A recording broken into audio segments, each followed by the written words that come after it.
Hey guys, it's Ben the Coin Geek at Old Pueblo Coin in Tucson, Arizona. Thanks for being here today for our unboxing of Noops, if you will. Unboxing might not be the right term, but it's a box full of stuff that I got while I was in Las Vegas, and I'm excited to share with you. I don't even know where to start here. Let's just say y'all get some popcorn ready because this one may take a while. I may break this into two videos actually, just because it may take a while. So 1914 Denver. So one of the things I did at the show is I tried to get a little bit of variety, both at price point, quality, but good collector coins, eye appeal coins. You know, the difference between having a shop and going to shows is at shows I get to be selective about what I purchase. At a shop, you tend to buy whatever comes in the door. So this bad boy here is PCGS graded good 6. Type of coin that someone may need for their album. This is $165 on that guy. All right, next, this is perhaps the most exciting pickup for me at the show. And now you're going to say, like, Ben, what are you talking about here? So it's very rarely do I find a new variety, and when I learn about a new variety that I find to be absolutely enthralling, interesting, and something that I have been overlooking for the last, 30 plus years, that has actually been known by collectors who specialize for a long time. Some of you are familiar with the 1952 Superbird, the Washington quarter with the S on it. This 1966 SMS dime has the same thing going on the cheek of Roosevelt. And let me see if I can get the appropriate angle here to show you where it is. It is not up on his cheek. It is kind of like, let me go ahead and point it out real quick. It's not up on his cheek. You can see the lines right here. Those faint lines, that's what it's going to be. It actually looks like a 5, not an S. And so they actually call it a 5. And it's a little bit harder to see than most things, but once you know where it is, and once you get the lighting right, which seems to be my biggest problem right now, I can see it there. It's just to the right of his little frowny face, his little frowny mouth. Those lines, and actually in person, once you get a loop on it, it's actually pretty clear to see. But this is the 5 on the cheek SMS FS401. So NGC will not put the 5 on the cheek label, but PCGS and CACG both do. NGC will just put the FS401 label. That is in 67. That is a $480 coin. And have fun cherry picking, y'all.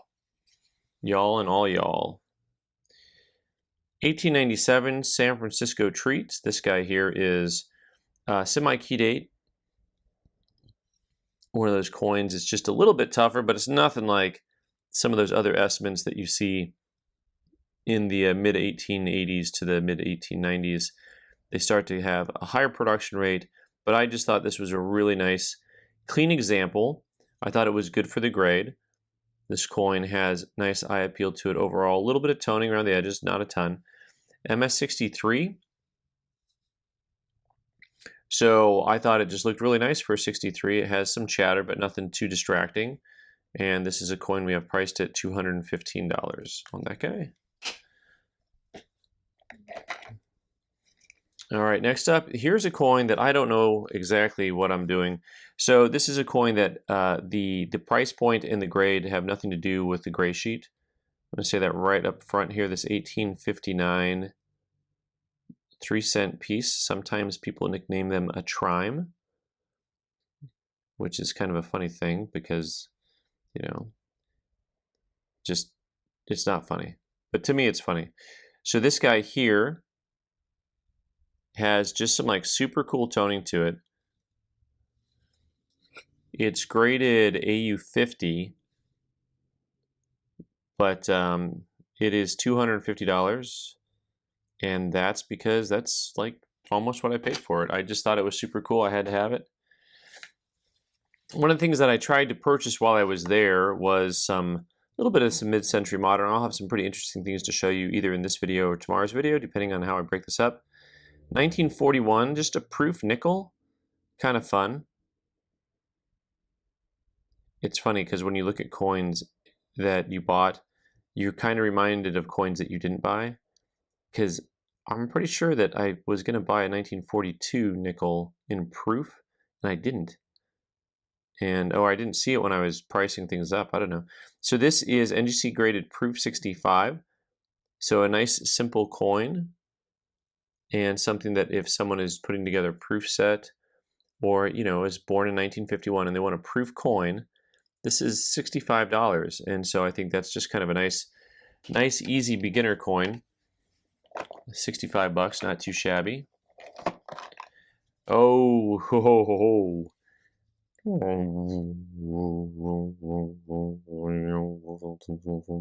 So this guy here is a coin that jumped out at me from across the room. This is one of the most beautiful 1909 VDBs I've seen, and it just has an electric look to it. In fact, I had a dealer was looking at the stuff that I had bought, and he said, I was going to buy that coin. What happened? And he thinks that he had it out, and he got interrupted or distracted by something else, and the other dealer that had it, I think, put it back in the box. So it's just a fun little story. This is $490. This is a 66 red with the CAC approval. And once again, I don't know that I've ever seen, or, you know, I don't want to get too hyperbolic, but I've seen quite a few Lincoln cents that have this level of eye appeal to them. So $490 on that guy. There might be a few items in here I decide to throw up for auction. Try to not throw up when I talk. So this one here is something that I thought was super cool. I haven't owned one of these in years, and I saw it. And it is not an advertising mirror, which is what it looks like at first. It is actually a blank silver planchet that would have been used for a commemorative silver dollar. I'm fascinated that these got out. Like, how are these even out? How does that make any sense? And Annex calls this MS60. So I don't know if there was some type of overstock, but I haven't seen one of these in a long time.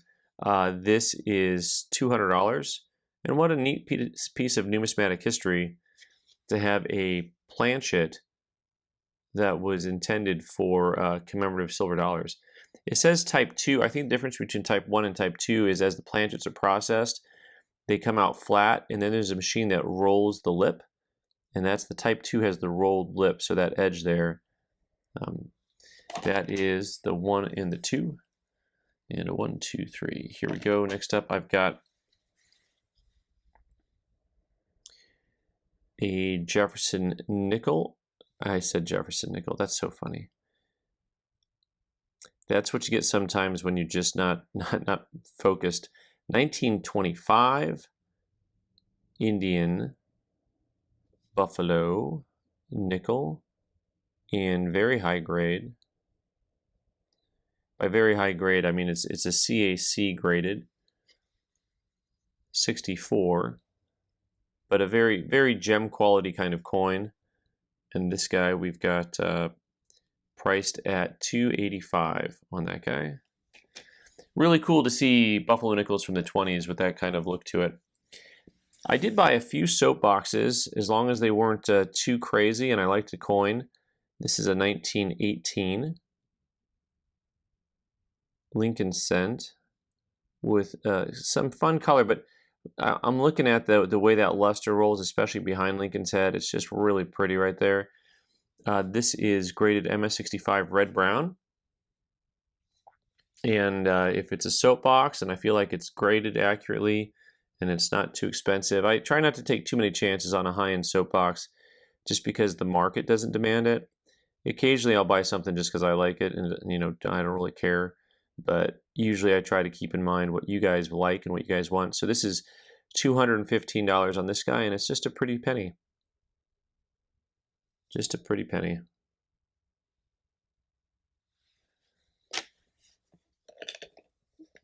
Up next, I've got another semi-key date, 1890 San Francisco. So this one was really bright. So this is also an MS63 like the 1897 was. The 1897, it feels like, had a little bit fewer contact marks to it. And this one is, it just has that really super strong San Francisco mint luster. This is $180, 180 on that guy. Another nice little type coin, or a little coin for your grade set. Okay, so the next two coins I'm going to show separate and together, if that makes sense.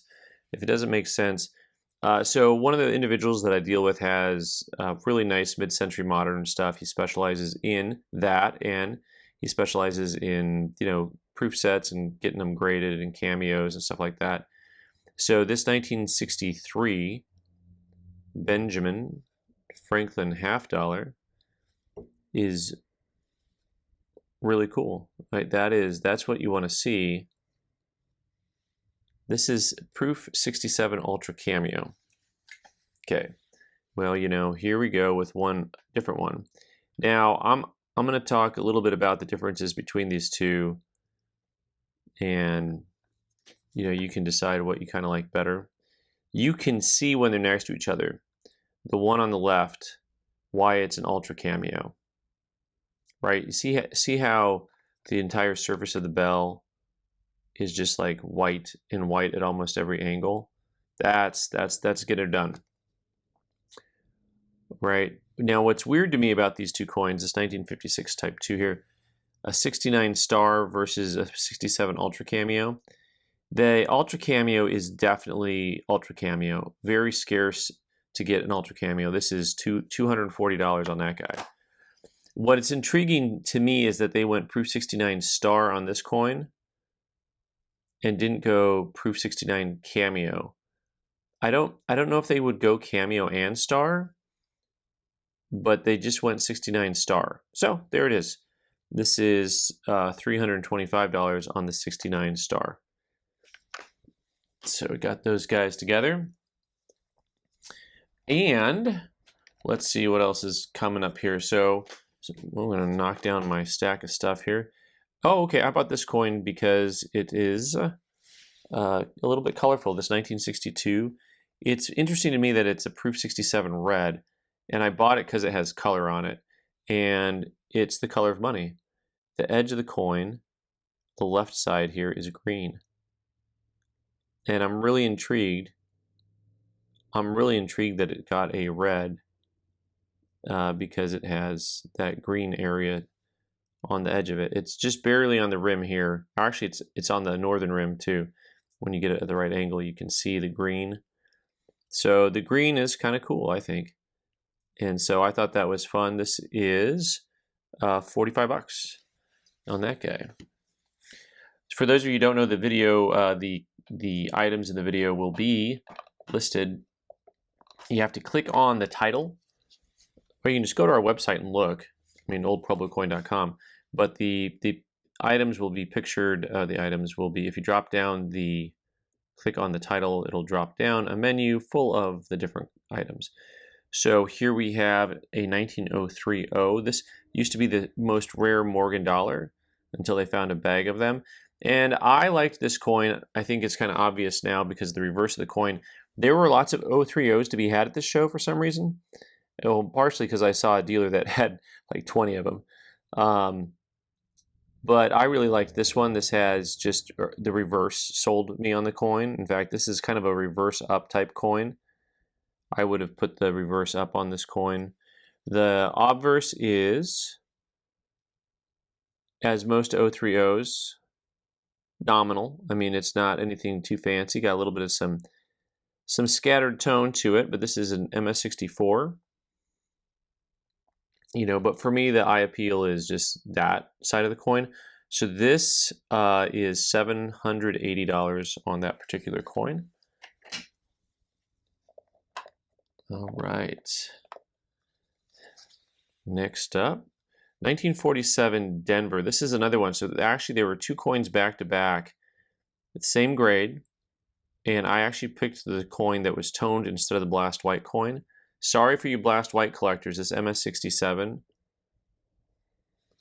But I think when you see the back of the coin, you'll understand why. I just thought it was really lovely. Once again, this is actually that similar like yellow-green color that was on that Lincoln Cent a minute ago.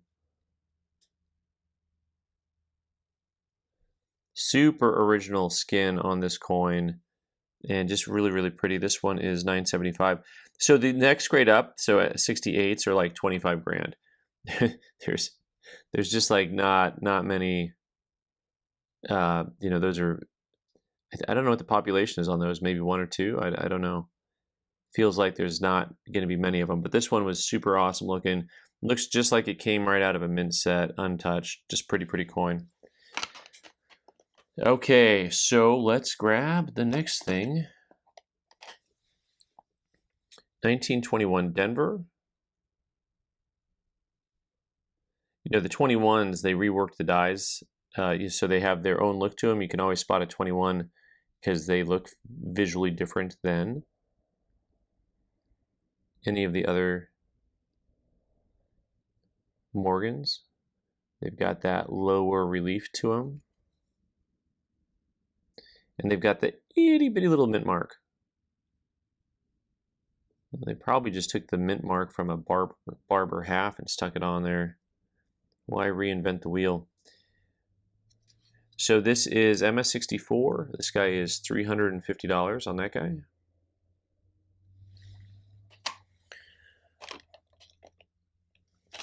Had the chance to buy some kind of fun stuff. Century of Progress metal. You know, the Chicago, Illinois. Let's see, 1933 Illinois. What's interesting, this one says it's Green Duck Company dollar. I wonder if it says that on the edge, because I don't see it here on the front of the coin or the back. But a Century of Progress, and they're pretty sure that that's Lincoln Logs right there. That's Lincoln's cabin. I think that's what she's wearing. I wonder. Her headband says, I will. This guy is $115, 1833 to 1933. There's a port on this side. Chicago, $115. I got some paper money, and I'm going to show you some paper money. How does that sound? So, one of the most intriguing bills in all of U.S. currency to me is this 1928 legal tender note. You know, the transition to the small size currency. They are very hard to find in gem mint state. Actually, they're very hard to find, you know, relative to all of the millions of silver certificates I've owned over the years. These legal tender notes are very few and far between. And this is super crisp. This is an exceptional paper quality, 66, PMG 66.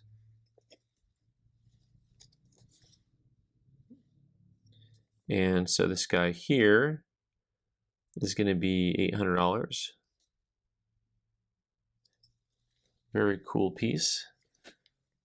And here's something that you don't see quite every day.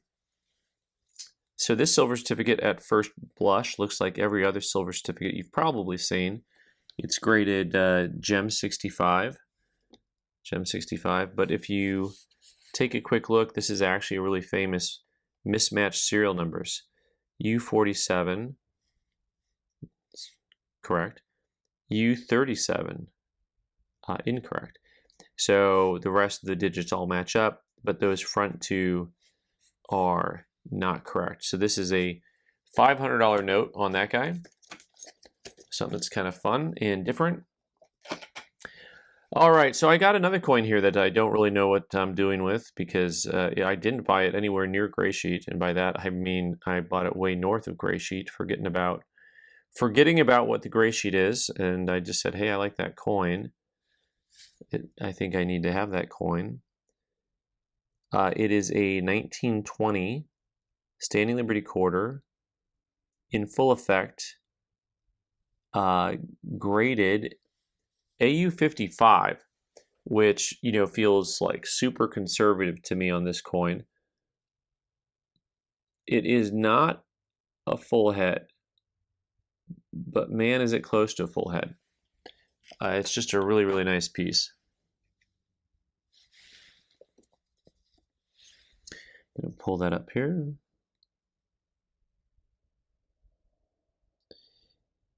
Yeah, good looking piece. Well, guys, since I'm about halfway through, I'm going to stop right there, and we will have more new purchases for you tomorrow or yesterday, depending on which video we put up first. Oh, I never know how that works. All right, guys, thanks so much for being here. I'm Ben the Coin Geek. You can subscribe by clicking on the owl button in the corner or watch more videos on the right side of the screen. Thanks.